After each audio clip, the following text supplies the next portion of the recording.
Ok, je suis de retour pour une vidéo sur le brevet. Donc, on a fait l'oral du brevet, on a fait le brevet en général. Maintenant, on va faire l'organisation pour le brevet. Vous en avez peut-être rien à foutre, mais j'ai l'impression de faire mes vidéos hyper tard. Genre, je l'ai refaite aujourd'hui dans la journée, cette vidéo, et elle me plaisait pas du tout là, mais je suis dans un mood, il est tard, et voilà, c'est génial. Bref. Donc oui, aujourd'hui, on va parler de l'organisation un peu pour le brevet, donc quelque chose qui fait peur à beaucoup de monde, mais vous allez voir, souvent on se dit, je vais être surchargé de travail, je vais faire plein de choses. Vous allez faire plein de choses, vous n'allez pas être surchargé, vous allez gérer de ouf. Premièrement, je vous ai choisi une magnifique template de semaine sur Notability. Ils ont lancé ça, donc elle est juste ici, voilà. Pour ceux qui m'écoutent sur mon podcast, bon, bah, vous l'aurez sur Instagram, n'hésitez pas à aller voir. Voilà, demandez-moi en DM si vous voulez. Donc ça, c'est la template qu'on va utiliser. Je vais vous aider un peu à la remplir, donc pour mieux organiser votre semaine, vous, organisez votre travail. Donc c'est parti pour la première journée. La première journée, on commence avec le dur, enfin, du moins ce que les gens pensent être le plus dur, les maths. Les maths. Donc les maths, ce que vous allez faire déjà, et comme toutes les matières, donc tous les jours je vais le répéter, relisez vos cours depuis le début de l'année.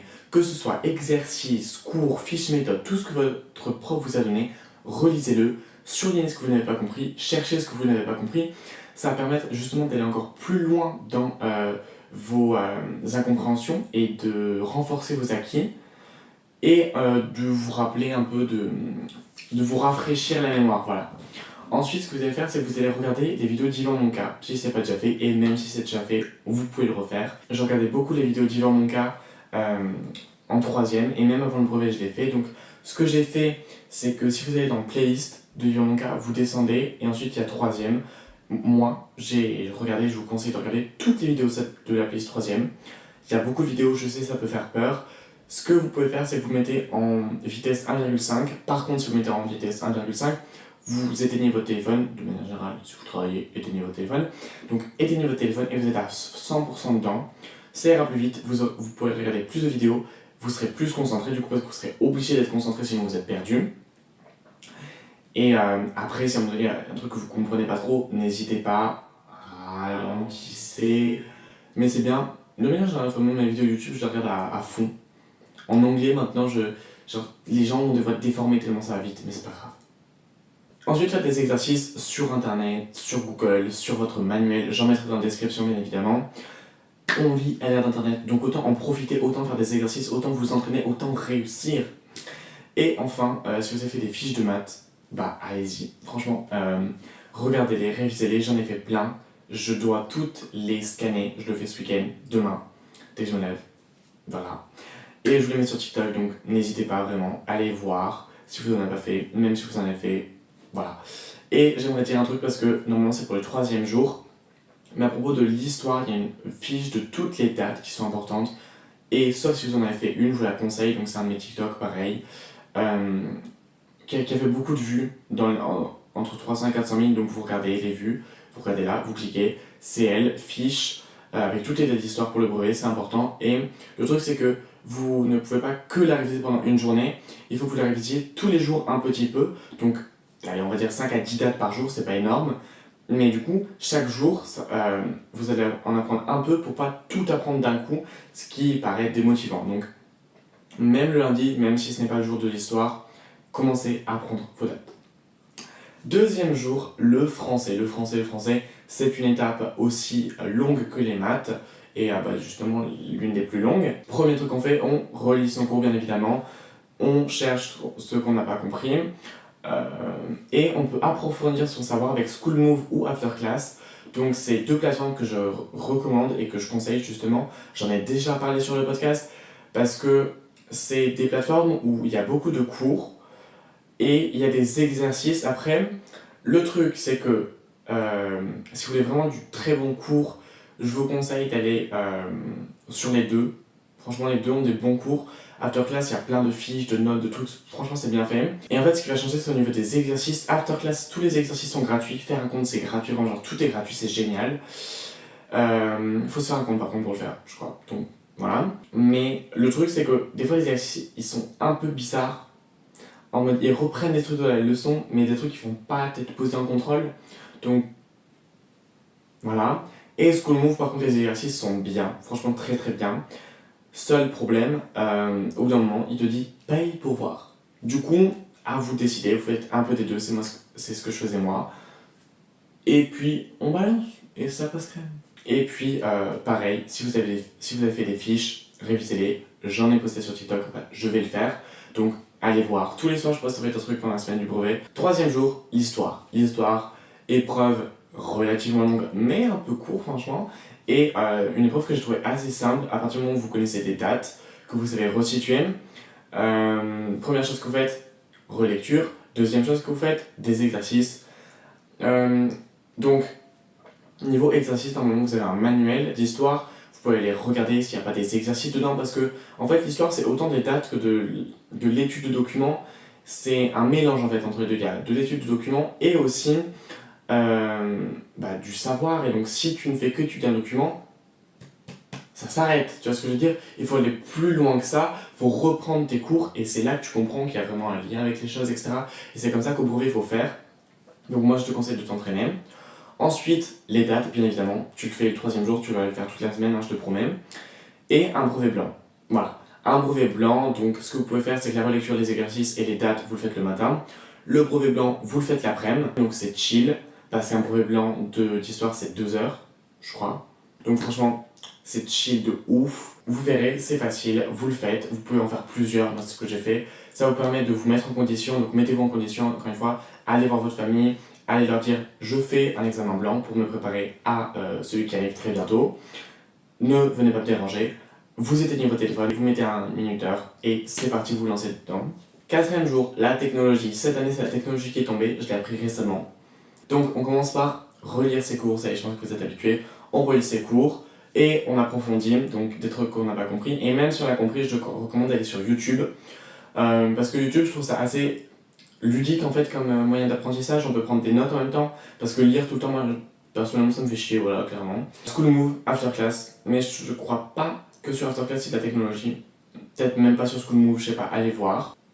Donc renseignez-vous, regardez des trucs, relisez vos cours, faites un peu tout ça, et bien évidemment des exercices et un brevet blanc. Donc gérez un peu votre temps, je mettrai chaque jour le calendrier, on va dire, de chaque jour dans la description, si vous voulez un peu genre les heures, etc., si vous aimez bien si vous aimez bien genre avoir des horaires définis, je vous le mettrai, vous inquiétez pas. Donc faites un brevet blanc, faites des exercices, approfondissez, ça va le faire, tout va bien se passer. Cinquième jour, la SVT, c'est bientôt la fin, plus que 2 jours à travailler. Donc la SVT, c'est un peu comme l'histoire, c'est un mélange d'études de documents et aussi de connaissances, donc ça va se mixer, s'entrechoquer. Relecture de cours, bien évidemment, vidéo YouTube pour approfondir, réviser les très grands chapitres que tout le monde a vus, tels que la photosynthèse. Il y en a l'an dernier, ils ne savaient pas ce que c'était la photosynthèse. Pendant le brevet, ils ont appris ce que c'était. Donc moi je vous donne ce conseil, ne faites pas la même erreur que certaines personnes l'an dernier. Révisez les gros trucs, donc la photosynthèse, les séismes, donc les plaques lithosphériques, etc. J'ai tout oublié. Voilà, les gros trucs, demandez à votre prof de SVT si vous savez pas trop quoi réviser. Envoyez-lui un mail, bonjour, excusez-moi de vous déranger. D'après vous, quels sont les très gros sujets qu'on a abordés cette année, ou bien même aller chercher sur Google. C'est ça qui vous aidera et c'est sur ça que ça tombera. Ça tombera pas sur un cours que vous avez fait en 20 minutes, clairement pas. En SVT, faites des fiches. Si vous en avez pas faites, j'en ai fait, c'est parfait, vous irez voir. Faites un brevet blanc. Voilà, brevet blanc, c'est important. Vous le faites l'après-midi, pareil, ça dure 1 heure, c'est tranquille. Vous verrez comment vous le faites. En plus, juste avant, vous aurez un peu rafraîchi votre mémoire, vous aurez mieux appris. Donc, vous vous mettez dans l'action, c'est mieux. Et le samedi, c'est le dernier jour, enfin, dernier jour de travail. Hein. Donc, le dernier jour, vous faites des brevets blancs. Donc, déjà, les 2 brevets blancs que vous n'avez pas fait de maths et de français, vous les faites. Voilà, tout simplement. Je vous conseille de faire d'autres brevets blancs où vous n'êtes pas assuré, genre sur une histoire, c'était un peu compliqué, etc. Refaites un brevet blanc. Voilà, clairement, refaites un brevet blanc. C'est comme des gros exercices, refaites ces gros exercices. Beaucoup de personnes, quand elles ne réussissent pas un exercice, elles sont mécontentes. Et c'est ça que, avant, j'étais comme ça, je me disais putain, j'arrive pas. Et petit à petit, j'ai commencé à comprendre qu'en fait, quand tu réussis pas un exercice, en fait, c'est une bonne chose. Parce que je m'explique, Ne pas réussir un exercice, c'est comprendre que tu as une lacune à un moment donné et que la chose que tu dois savoir, eh ben, tu ne la sais pas ou tu ne la sais pas assez bien. Et donc c'est un signal, un petit truc qui dit apprends pour t'améliorer. Parce que sans exercice, tu sais pas où est-ce que tu as des lacunes, tu sais pas où est-ce qu'il faut que tu t'améliores. Du coup, tu dis c'est bon, je connais tout, tu t'améliores pas et en fait, bah, tu restes médiocre. Peut-être pas, mais souvent médiocre. Donc, quand vous ne réussissez pas un exercice, soyez content d'avoir fait cet exercice pour qu'il vous ait permis de vous rendre compte. Le samedi aussi, relisez toutes vos fiches, toutes. Personnellement, moi j'ai revu toutes mes fiches. Attendez, je vous montre un peu toutes mes fiches. Voilà, c'est ça, toutes mes fiches. C'est énorme, franchement, c'est énorme. Et du coup, encore une fois, se rafraîchir un peu, revoir et tout. Et en dernier, les dates d'histoire. Parce que, bah, justement, on l'a vu un peu chaque jour, on continue de le voir, c'est parti, on se prépare, on est prêt quasiment. Et le dimanche, c'est un jour tranquille, on se repose, on prend du temps pour soi, prenez-vous un bain, mangez bien, parlez avec vos amis, dormez s'il vous plaît, dormez, oh là là, le sommeil c'est incroyable. Il y avait juste une question que je me posais, c'est que je crois que cette année c'est le 30 juin et le 1er juillet, le brevet, mais du coup, je me pose vraiment la question parce que il est censé avoir une semaine de révision, non, genre c'est pas légal, mais presque. Et donc là, vous allez avoir 3 jours de rien. Je sais pas, genre dites-le-moi en commentaire parce que moi j'ai pas compris ça. Aussi, pour ce qui est des vidéos, donc les vidéos TikTok dont je vous parlais justement des fiches, je vais suivre ce calendrier, donc maths, français, histoire, techno, SVT. Je vais faire dans cet ordre-là, donc chaque jour je posterai plusieurs TikTok, d'abord de maths, d'abord de français, etc. Donc ne soyez pas perdus, si vous voyez que des maths, ne vous dites pas je ne vais pas avoir mes SVT, vous l'aurez. Attends, vous l'aurez, selon ce petit calendrier de qualité. Voilà, je vous souhaite de bien réviser. Franchement, vous allez assurer. Si vous avez un problème, si vous avez n'importe quoi, n'hésitez pas à m'envoyer un message sur Instagram ou par mail. Voilà, n'importe quoi. Franchement, sachez que je suis là pour vous écouter. Je l'ai toujours été, je le serai toujours, je pense. Voilà. Bonne révision. Vous allez gérer. Franchement, vous allez défoncer ça. Vous verrez le brevet, c'est facile. J'ai confiance en vous. Allez, à plus.